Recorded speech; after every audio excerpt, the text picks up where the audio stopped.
영손과 기도. 찬미 예수님. 그때 예수님께서 말씀하셨다. 불행하여라 너희 바리사이들아, 너희가 박하와 운양과 모든 채소는 11조를 내면서 의로움과 하느님 사랑은 아랑곳하지 않기 때문이다. 그러한 11조도 소홀히 해서는 안 되지만 바로 이러한 것들을 실천해야 한다. 불행하여라 너희 바리사이들아, 너희가 회당에서는 윗자리를 좋아하고 장터에서는 인사받기를 좋아하기 때문이다. 너희는 불행하여라, 너희가 드러나지 않는 무덤과 같기 때문이다. 사람들이 그 위를 밟고 다니면서도 무덤인 줄을 알지 못한다. 율법교사 가운데 어떤 사람이 예수님께 스승님, 그렇게 말씀하시면 저희까지 모욕하시는 것입니다 하고 말하였다. 그러자 예수님께서 이르셨다. 너희 율법교사들도 불행하여라. 너희가 힘겨운 짐을 사람들에게 지워놓고 너희 자신들은 그 짐에 손가락 하나 대려고 하지 않기 때문이다. 주님의 말씀입니다.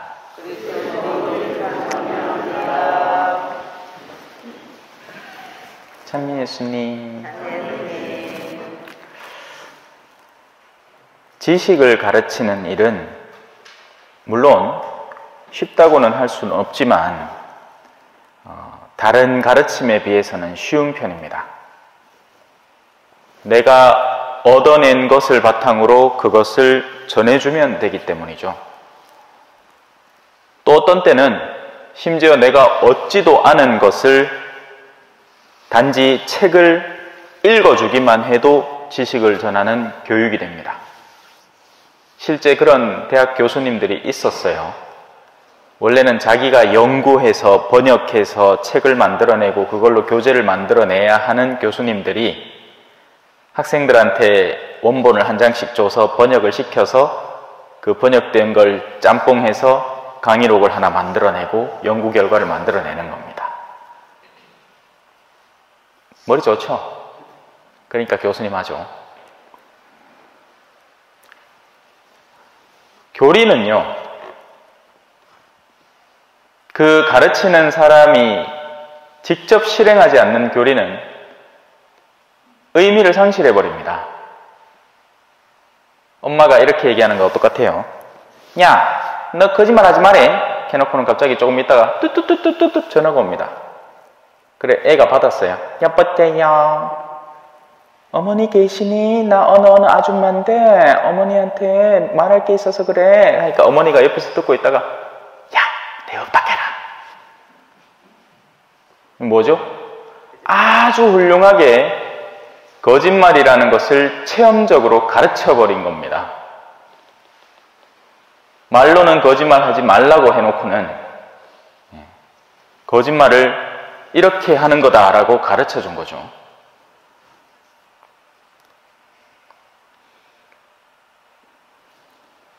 그래서 교리를 가르치는 사람은 그 교리, 자신의 신앙이 자기 안에 존재해야 그걸 전해줄 수 있게 되는 겁니다. 그래서 이 신앙 안에는 신앙 외적 요소들을 전해주려는 사람들이 즐비합니다. 예를 들어서 전례를 가르친다. 그러면 사람들은 복사 설 때 언제 왼쪽으로 돌고 언제 오른쪽으로 돌아서 몇 걸음 가야 되고 언제 이거는 매뉴얼입니다. 이거는 마치 자동차 분해, 자동차 조립하는 것처럼 그런 매뉴얼을 만들어 놓으면 그대로 할 수 있습니다. 하지만 전례 안에 실제로 내가 하나님을 사랑하게끔 하는 그 방향을 전해주는 것은 완전히 다른 가르침입니다. 그게 진짜 전례가 되어야 되는 거죠. 만약에 전례를 가르친다 하면 전례라는 거룩한 행위를 통해서 사람들이 어떻게 하나님을 정말 사랑할 수 있게 되는지 그에 대한 초대를 해야 되는데 이 세상에서의 쌓여져 있는 그런 틀을 가르쳐 버리는 겁니다. 그래서 그러다 보니 겉으로는 멀끔하고 겉으로는 아주 그냥 그런 외적 지식들이 풍부한데 실제 그 내면에는 하느님을 전혀 사랑하지 않는 전례학자, 하느님을 전혀 사랑하지 않는 외적인 틀을 단단하게 갖춘 오랜 경력의 신자들이 양산되는 겁니다. 그러니까 뭐 외지인이 와서 어느 자리에 쓱 앉으려 하는데 그 맨날 앉던 할매가 나온나 이놈아! 얘 내 자리다! 성당을 30년 동안 다녔다는 분이 자기 자리 하나 양보를 못해서 그거를 자기가 차지하겠다고 성질을 부리는 그런 일들이 즐비한 겁니다. 폭탄이 되는 거죠. 언제 건드렸다가 펑 터질지 모르는 폭탄이 되는 겁니다. 그러니까 내면에 이런 가치들, 사랑, 기쁨, 평화, 인내, 호의, 선의, 성실, 온유, 절제와 같은 가치들이 하나도 존재하지 않는 사람들이 그 위를 밟고 다니면서도 무덤인 줄을 알지 못하는 사람이 되는 겁니다. 이런 사람이 대모나 대부가 되면 심각해집니다. 대녀들을 자기 사람화 시키려고 하지 예수님께 데리고 가려고 하지 않아요. 내 인기가 중요해져서 그래서 이런 사람들 자칫 잘못하면 대녀들 잔뜩 만들어 놓고 나중에 그 대녀들한테 덕 봐서 성지순례 갈 계획 잡고 있습니다. 그 뭐죠? 탐욕이죠. 이기심이고. 대녀들을 이용해 먹으려는 거지 대녀들에게 신앙의 여정을 가르치려는 게 아닌 사람인 겁니다. 어떻게 알아봐요? 못 알아봅니다. 왜? 겉으로는 안 드러나는 회칠한 무덤 같은 사람이거든요. 겉은 깔끔합니다. 겉은 오히려 다른 웬만한 신앙인보다 훨씬 더 거룩해 보여요.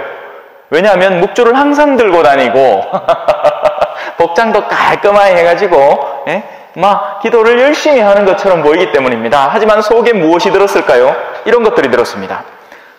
불륜, 도롬.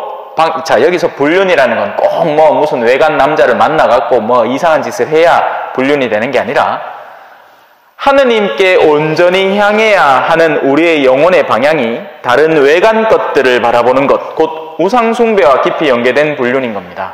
그게 불륜이에요. 본래 있어야 하는 방향. 사실 혼인생활도 마찬가지죠. 남편을 왜 사랑해야 될까요? 아내를 왜 사랑해야 될까요?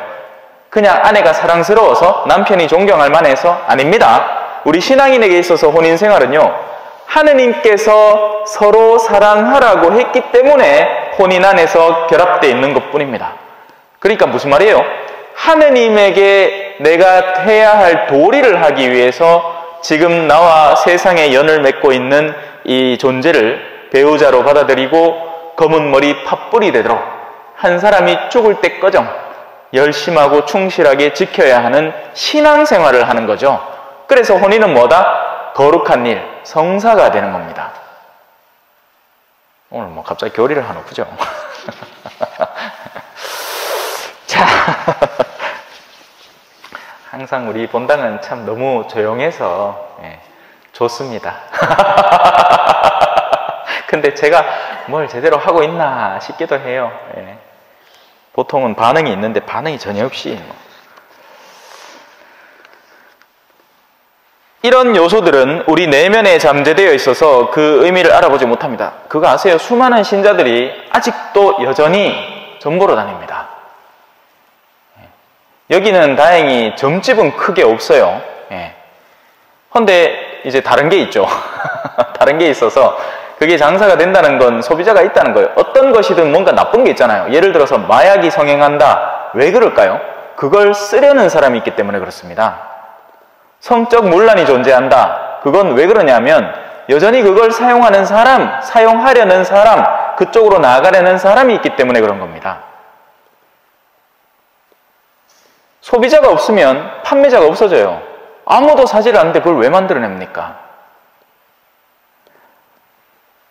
여전히 점집이 성행합니다. 신앙인들 사이에서. 온갖 종류의 호기심에 사로잡혀서 이런 우상 숭배 행위, 한 개씩 설명하자면 끝이 없고 특히나 우리 가톨릭 교회에서 조금은 집중해서 바라봐야 하는 것은 요즘 들어서 특히 더 이 미디어가 발달을 하면서 화내는 사람들, 뭐 때문에? 정치적인 사안들 때문에 마음속에 은근한 분노를 응축해 놓은 사람들이 있습니다. 그런 사람들은 누가 조금만 방아쇠를 당겨줘도 그게 퍽 하고 터져 나와 버리는 사람이죠. 그래서 미디어를 보실 때도 유념하셔야 됩니다. 뉴스라고 다 그냥 막 외우듯이 보지 말고 뭐 그냥 알만한 교양적으로 필요한 정도의 수준의 뉴스만을 알고 나머지 시간은 나의 영혼을 하느님께 들어높이는데 애를 써야 됩니다. 시간은 한정돼 있거든요. 자, 그래서 이런 격분, 분쟁, 분열, 분파를 굉장히 조심해야 됩니다. 하지만 우리는 일상적으로 그렇게 몸담고 있는 경우도 많죠.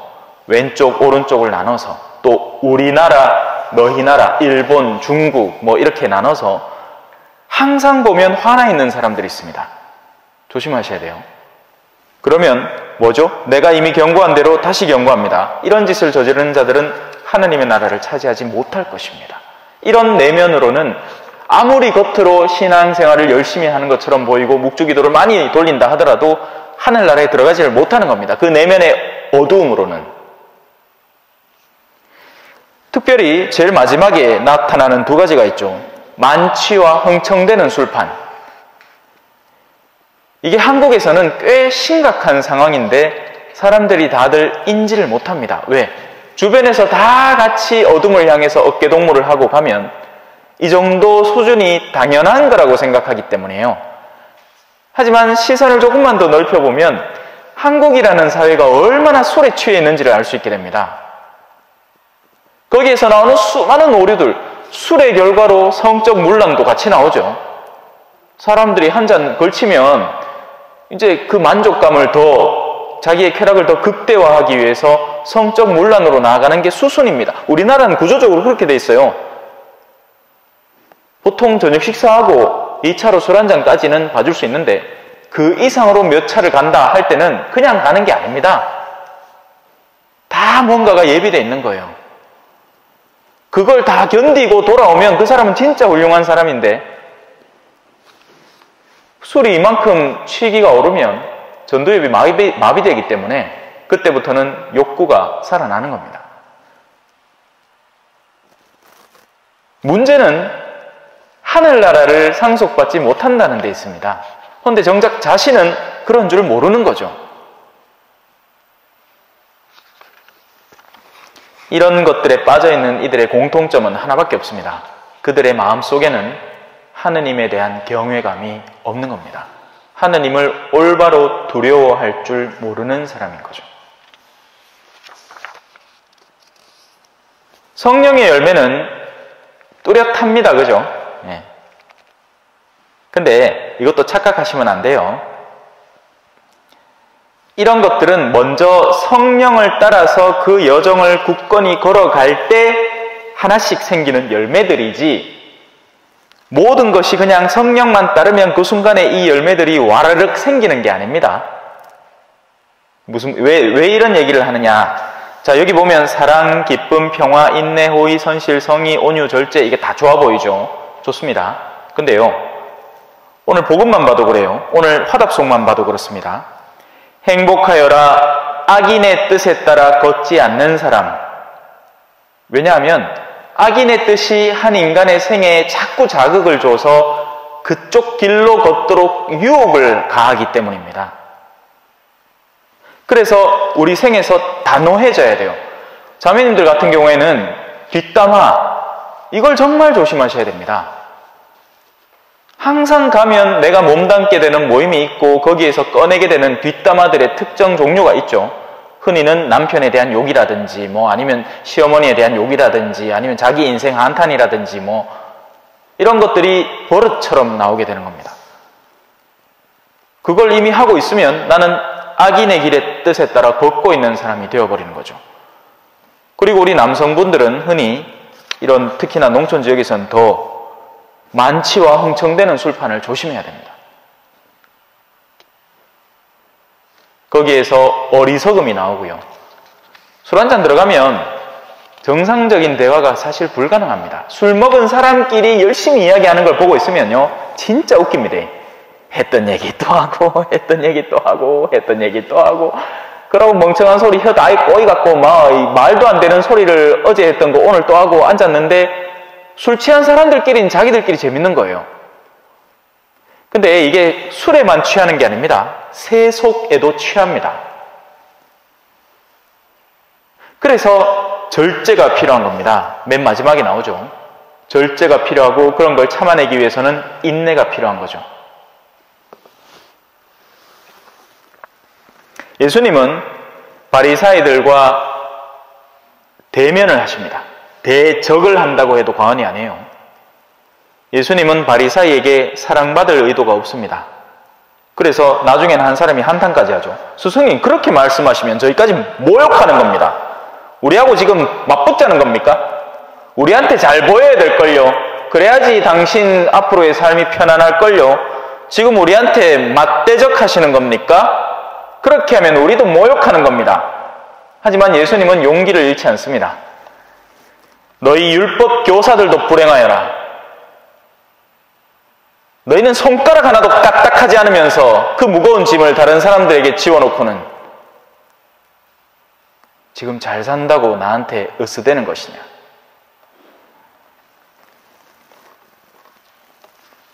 그래요. 오늘 복음 환호송입니다. 내 양들은 내 목소리를 알아듣는다. 나는 그들을 알고 그들은 나를 따른다. 아멘. 찬미 예수님, 겸손과 기도.